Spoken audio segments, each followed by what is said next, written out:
So you're ambitious, you've got big dreams, you want to be successful and ultimately live the life that you've always dreamed of, but there's a problem. You're lazy, you know exactly what you need to do to get to where you want to get to, but you don't do it, leaving this pit of guilt and regret in your stomach. And this deep pit builds up over days, weeks, months, until you finally just accept that that's who you are as a person. You're lazy. It's a vicious cycle that many people find themselves trapped in and never actually end up finding a way out and never actually realize the full potential of what they could achieve. And I know this is true because just a few years ago, I was facing the exact same problem that you're facing, and it wasn't until I started focusing on the root cause and not the symptoms of the cause did I actually find a solution. I figured out how to flip lazy on its head and completely eliminate it, and now live the exact life that I want to at 21 years old. And every video out there you see on YouTube calls it procrastination and tells you to wake up earlier and take cold showers, but if that really was the solution to the problem that you have, then you wouldn't be watching this video right now. If you truly want to get rid of your chronic laziness and you want to get on the path of achieving the life that you want to achieve, then watch this video, because I'm going to teach you how to address the root cause and share a few methods and techniques that you can take on board after this video and start putting them into play. Now, as I said, if you truly want to break out of your current habit, your current cycle, and get rid of the laziness that is keeping you from achieving what you want to achieve, then you have to understand the core principles of what make up who you are. And the best way I can explain the current position that you're most likely in and the place that you need to get to and the position that you need to get out of is with this singular rubber band. Now, this rubber band represents you, okay? It represents your current situation. It is who you are as a person. This is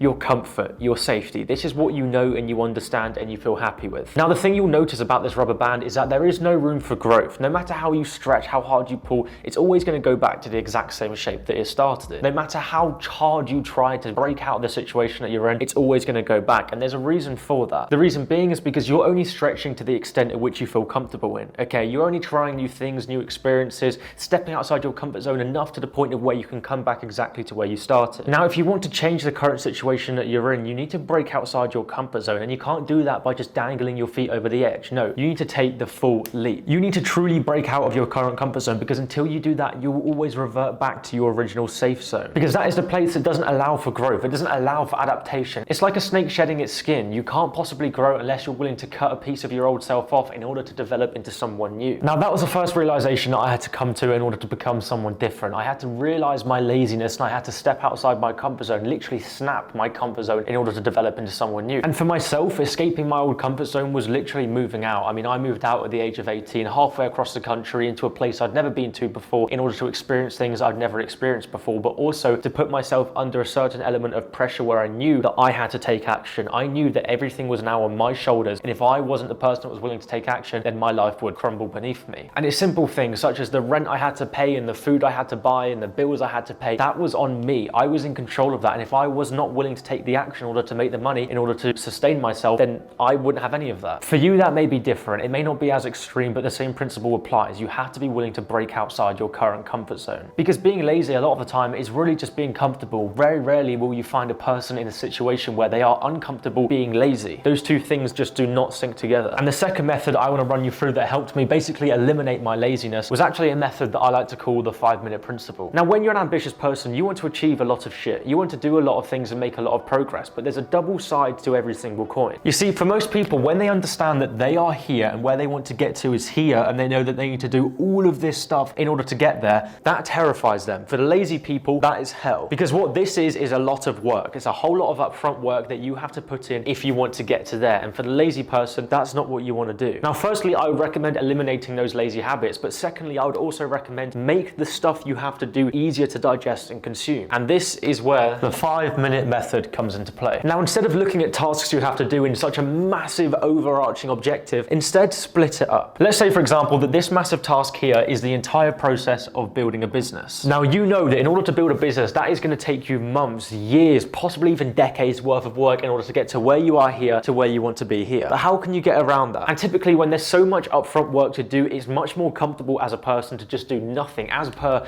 to look at the entire mountain in front of you and understand that you have to climb that. So here's what you do. You break it down into every single individual step. Because when you break it down into every single individual step, you're not climbing a mountain. No, you're climbing a rock at a time. And when you start climbing those rocks one after another, after another, after another, you start to build momentum, which is really the second principle of how you can still achieve whatever you want to achieve when you're lazy. You build momentum. Now, the 5-minute method is basically the idea of taking a massive task and breaking it up into 5-minute chunks. Because when you realize that all you have to do is something that's going to take you 5 minutes instead of something that's going to take you potentially 6 months, it becomes much easier and much more inviting to do. So when you understand that you have one massive task like building a business, ask yourself the question, what can I do in the next 5 minutes, 5 singular minutes, that's going to help me get one step closer from here to here? It's not going to get you to there, but it will take you one step closer, because that's all you need. And then what do? You do it again, and you do it again, and you rinse and repeat the process until bit by bit by bit by bit, you start making progress that even shocks yourself. So instead of tackling the task of climbing the mountain, ask yourself, what is the first small rock I can climb? And if it's building a business, it may be something like putting together a business plan, or coming up with an idea, or identifying my skill, or figuring out what market I want to sell my skill to. These are all tasks that may not be completed in 5 minutes, but it will take 5 minutes to start doing them, to start taking action on them. And then the little trick that you play on yourself is that when you start doing something for 5 minutes, that will just continue. You start this snowball effect of progress, because you may tell yourself that, right, I'm going to spend 5 minutes coming up with a business idea, but very, very quickly that 5 minutes turns into 10, that then turns into 20, that then turns into 30, that then turns into 2 hours, 4 hours, 6 hours, that then turns into weeks. And at this point, you've tricked your own lazy mind. Instead of telling yourself that you're going to achieve a massive thing in whatever period of time, give yourself 5 minutes. Let that 5 minutes multiply and multiply and multiply on its own, which it naturally will. The key here is to do something that's going to help you make momentum, because momentum compounds. Momentum very quickly takes a 5-minute task and turns it into a year-long achievement. And that, as a lazy person, is what you need to take advantage of. And those, ladies and gents, are the two things that you need to realize and understand if you're a lazy person that wants to change your life. So what can you do from here? Well, click the video that you see on the screen now and watch the first 5 minutes of it. It's an hour-long course jam-packed with a ridiculous amount of value, but all I ask from you is to watch the first 5 minutes of it and let that 5 minutes compound and compound and compound. And before you know it, you would have consumed years worth of information in the space of less than an hour, and potentially change your life as a result. I'll see you in the next one.